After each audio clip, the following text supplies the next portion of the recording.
清晨，當整座城市仿佛才剛在流水聲中緩緩醒來，我們已經在 JR 中村站旁的觀光協會租好了腳踏車。大夥兒跨上單車，迎着清透的涼風，奔向被譽為日本最後清流的四萬石川。不同於前幾天的烈日曝曬或暴雨狂轟，今天的陽光極其溫柔，河水清澈的能直接看見河床上的礫石。我們由中村站出發，跨越俗稱赤鐵橋的四萬石川橋，展開一趟總長約18公里的單車療癒之旅。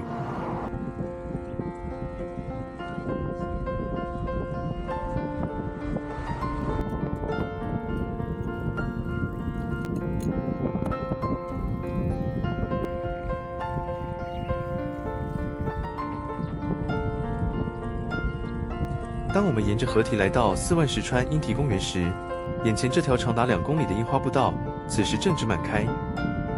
那種粉嫩不是點綴，而是鋪天蓋地而來的視覺衝擊。騎着單車在櫻花隧道下穿行，偶爾一陣微風吹過，落下一場浪漫的櫻花雨，美得讓這幾天累積的所有遍路疲憊，在瞬間煙消雲散。期待容易使人落空，無欲無求反而能得到更多。原本在規劃4國遍路時，我們並沒抱着賞櫻的心態，沒想到氣候的異常，反而讓此行無處不櫻。從櫻花現蹤、綻放、盛開到眼前的櫻吹雪，櫻花季節的所有最美狀態，竟然都被我們參與到了。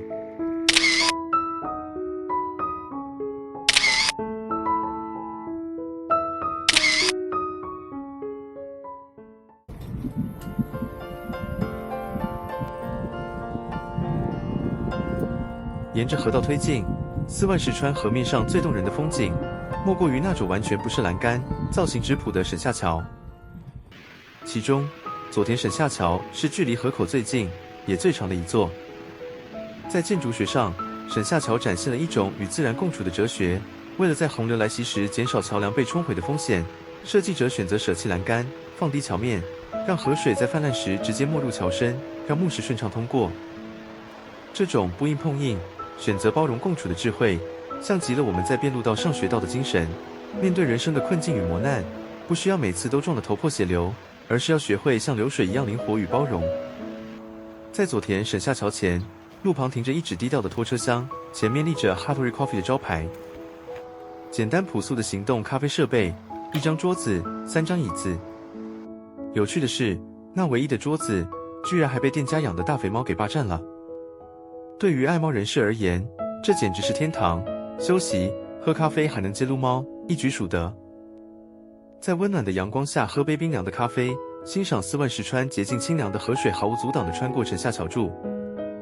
這等悠閒，減少了遍路過程中的嚴肅，為我們的旅程增添了一份難得的輕鬆。不過，浪漫歸浪漫，租車時出借方特別嚴格交代，過橋時基於安全，必須絕對牽車過橋。離去前上個洗手間，忍不住會心一笑。這座公眾廁所的傾斜屋頂在滿開的櫻花襯托下，怪了。明明是廁所，畫面看起來怎麼還是這麼美麗啊？揮別了美麗的四萬石川，我們搭車前往第39號林場赤龜山寺山院鹽光寺。這裡是整個高知縣，也就是遍路傳統中修行之道場的最後一站。走進鹽光寺，這裡流傳着一個充滿神秘神話色彩的歷史故事。相傳在1000年前的養老年間，有一隻巨大的紅烏龜，竟然從龍宮城背負着一口飯盅，一路游到了這座山裡呈獻給佛祖。因此，這座寺院的山號就被定名為赤龜山。那口傳說中的銅鐘，如今可是日本的國家重要文化財。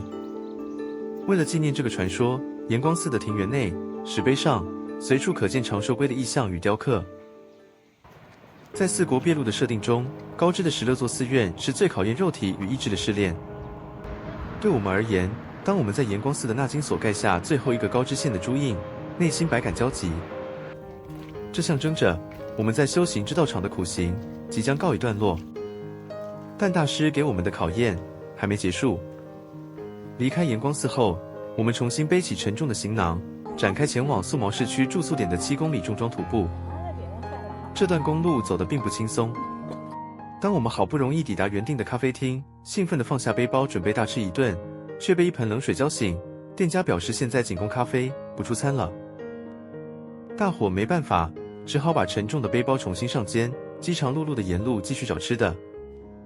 午後的高知鄉間，安靜的甚至有些荒涼，體力隨着重裝前行迅速流失。就在大家快要絕望時，路旁發現了一間還在營業的傳統定食店。推開門的瞬間，一陣陣震天響的卡拉 OK 伴奏聲排山倒海而來，滿滿的昭和時代功能與氣息撲面而來，與外頭寂靜的田野形成了強烈的反差，非常魔幻。老闆娘得知我們是來自台灣的遍路者，驚訝之餘，眼神立刻充滿了熱情。她甚至興奮地跑進內屋，抱出她自己珍藏多年、寫滿歷史的納金帳與極其壯觀的朱印卷軸向我們展示。雖然語言不完全通，但在比手畫腳與此起彼落的笑聲中，我們交換了對這段漫長朝聖路的敬意。臨走前，我們回贈了台灣帶來的阿里山茶包。在那一刻，這間有些喧鬧的卡拉 OK 定食店成了我們旅途中最溫暖的補給站。在下午頂着烈日重裝徒步時，我家夫人看着空曠的公路，心裡其實一直壓抑着一個微小的渴望。她輕聲說：“好想再吃一次那種鮮紅欲滴、酸甜可口的日本大草莓啊！”只可惜沿途實在太偏僻，別說草莓，連間便利商店都看不到。帶着這份未被滿足的小遺憾，我們拖着疲憊的雙腿，終於抵達了今晚的真鍋旅館。正當我們準備解開裝備去洗個熱水澡時，同伴突然一臉不可置信地從大門口衝進來，興奮地大喊：“你心心念念的草莓到了！”大家全驚呆了。原來中午那間卡拉 OK 定食店的老闆娘，在我們離開後，心裡一直惦記着我們。她居然特地開車在公路上四處搜尋，一路狂追了幾公里，一路追到了這間旅館，只為了把這一盒鮮紅飽滿、剛買來的草莓親手送到我們手上。這是給我們這群台灣遍路者的預接待。今晚我們落腳在東素毛真鍋旅館的門前，掛着一紙藍底白字的醒目牌子，上面寫着4國林場鮮達推薦素。等到晚餐上菜，看到那擺滿桌子、精緻且充滿誠意的在地料理時，我們瞬間明白，為什麼這裡會獲得遍路資深導師們一致的最高推薦。那盒帶着奇蹟味道的草莓，不僅補充了我們的肉體，更讓我們的靈魂充滿了前進的能量。隨着第9天的夜幕低垂，高知縣的修行之道場也正式對我們拉下了帷幕。明天，我們將用雙腳跨越縣境，正式進入愛媛縣，也就是遍路的第3階段——菩提道場。等待我們的，將是一場長達22公里的硬仗重裝挑戰。但沒關係，帶着這份跨越國境的善緣與草莓的甜味，我們已經徹底準備好了。人生即遍路，我們明天愛媛縣見。